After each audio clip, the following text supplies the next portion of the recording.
भूत और आत्मा के बारे में सबके अलग अलग विचार होता है। कोई विश्वास करता है तो कोई नहीं। पर मेरा मानना है कि अगर पॉजिटिव है तो नेगेटिव भी है, अगर नॉर्थ है तो साउथ भी है, इसी तरह अगर भगवान है तो शैतान भी है। हाँ, हम आपको ये भी बता दें कि जहाँ बुराई होती है वहाँ अच्छाई भी होती है। ठीक वैसे ही बुरी आत्मा होती है तो अच्छी आत्माएं भी होती है। आज मैं आपको कुछ ऐसे ही संकेतों के बारे में बताऊंगा कि जिससे आपको पता चल जाएगा कि आपके पास कोई आत्मा है या नहीं।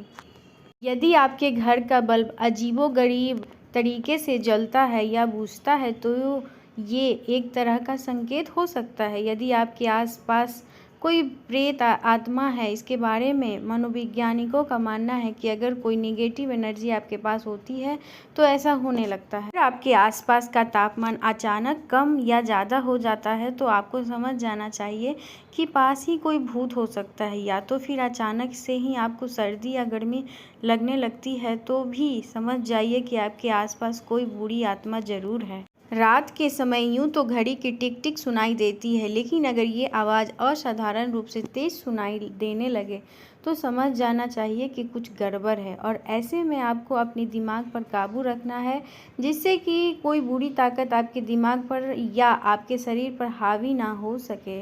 कभी कभी हमें कुछ अजीबोगरीब आवाज़ सुनाई देती है, जैसे कि किसी के चलने की आवाज़ या तो फिर कुछ खुरचने की आवाज़ या पायल की आवाज़, दरवाज़ा खटखटाने की आवाज़ भी आने लगती है।